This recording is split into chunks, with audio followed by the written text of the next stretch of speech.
Et depuis, on a continué à faire du travail, on a fondé l'école et on a recruté jusqu'à présent plus de 9000 élèves inscrits à l'association nationale Andalous. Et ensuite, on a eu un apport parallèle. On faisait que commencer à apprendre. Et les maîtres étaient là, alhamdoulilah, on a appris. Là, toujours avec Bachir Zaloukri en Tunis, avec l'ancien ambassadeur de Djeni Eden et les jeunes Nassim Andalous qui sont là. J'ai eu l'occasion de connaître Salah Al-Mahdi. C'était un bonhomme extraordinaire. On a maintenu des relations très amicales, bien sûr. Et toujours Nassim Andalous à Tunis. Toujours à Tunis. Et là, ce qui nous attendait le plus, c'était notre retour à Oran et commencer l'école. Nous avions beaucoup d'élèves, une demande accrue justement après notre performance au festival. Entre les festivals, beaucoup de gens ont demandé à avoir leurs enfants pour apprendre la philosophie. Et nous avons pris la responsabilité de le faire. Voilà les premiers enseignants, les premières équipes. Les enseignants, ça c'était en 77. Là, on voit Amin Mousli, rahimahullah, il est au centre, mon frère Qasim et moi-même. Vraiment, Nassim Andalous a eu la chance d'avoir beaucoup de maîtres, comme on le verra. Et on a d'abord le premier, c'est par exemple à titre posthume, bien que j'ai eu l'occasion d'écouter Cheikh Al-Arbi live, à Tlemcen. Une de ses soirées, d'ailleurs, Qasim était avec moi, était assis, il y avait Cheikh Sadr Bidjawi derrière nous. Et Cheikh Al-Arbi lui a demandé, il est monté avec Cheikh Al-Arbi pour jouer avec lui. C'était une soirée mémorable. Donc on a commencé avec Cheikh Al-Arbi Boussari, ses bandes magnétiques bien sûr. Et puis ça a continué avec Mahmoud Sari. Et Mohamed Sari, bien sûr. Bachir Zaloukri a été très instrumental aussi dans notre apprentissage. Abdelrahman Saqal aussi nous a aidé énormément. Le verbes que j'utilisais ici, ce verbe a appartenu à Makshish. Makshish, qui est l'enseignant de Boudrafa. On parle de 3 générations avant ce verbe. Avant sa mort, Cheikh Saqal m'avait dit que pour donner ce verbe. Mais Nsibo, c'est Ahmed Marabat, c'est accaparé de verbe et il a disparu de la circulation. C'est une pièce de musée. Ce sont des instruments qu'on devrait laisser dans un musée. Et voilà, avec le Cheikh Mustafa Brexi, qui a été aussi instrumental, il nous a appris énormément de choses. Nous avons le fils de Mustafa Brexi qui est avec nous, Habib. Tu salues les gens.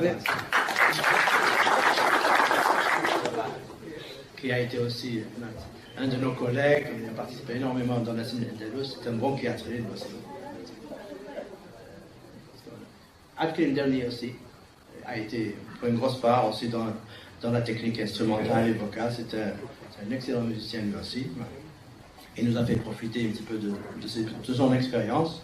Il venait souvent chez mon grand-père, parce que Cheikh Abdelkrim Derni a appris de Cheikh Abdeslam Ben Saleh. Il a fait ses débuts dans le Mizan avec Cheikh Abdeslam Ben Saleh. Et ensuite, vers la fin, Cheikh Redouane a été vraiment instrumental. Il nous a permis de sauvegarder plus de la moitié du patrimoine. Il ne faut pas oublier que Cheikh Al-Arbi Boussari avait enregistré surtout vers les 2 dernières années de sa vie. Il n'avait pas tout enregistré. Il y avait beaucoup de choses qui avaient disparu. Cheikh Redouane, grâce à ses efforts, il nous a enregistré énormément de choses. Et là, je dois dire un mot sur... Cheikh Redouane a été pris en charge de manière extraordinaire par un philanthrope, très bon ami, un ami d'enfance, qui a pris soin de Cheikh Redouane jusqu'à sa mort. Et il est avec nous. C'est Abdelaziz Boutafa qui est là.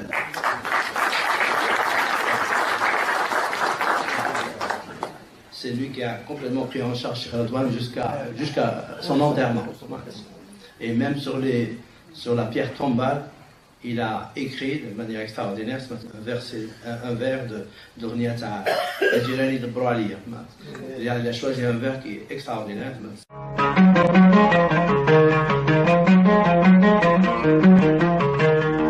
ظلمتوني والقهار يا جافين على من الصادقون تعبون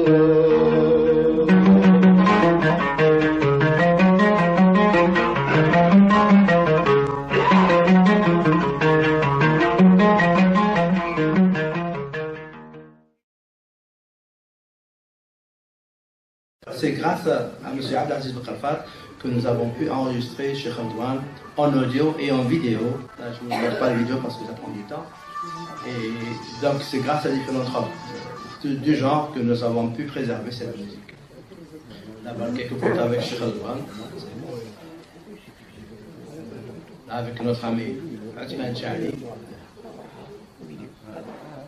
Et justement, quand je suis venu des États-Unis, j'ai atterri à Casablanca, on s'est vu, on a parlé un petit peu, et il m'avait dit كانت وحشت الكويت لعبتها واحد زوج مرات ولا ثلاث مرات في حياتي. Je suis rentré en Algérie, le Qassem lui a fabriqué une Quetta, et je l'ai ramené à mon retour au Texas. Et la première fois qu'il a pris une Quetta, sans s'apercevoir, il a chanté un fragment d'une musique qu'il n'avait jamais chanté auparavant sur le oud.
C'est la Quetta qui lui a fait rappeler ce morceau et la présence de la Quetta. Il avait joué de manière magnifique. Et là, voilà, ça m'a dû le tarabuster avec des questions et tout ça. Il nous a toujours donné tout ce qu'il a pu nous donner.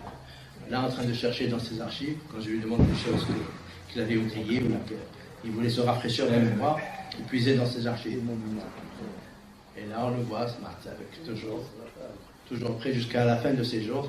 Il nous a enregistré des choses, mais là, on m'a envoyé des lettres et il signait « Fi Aoud Abik ».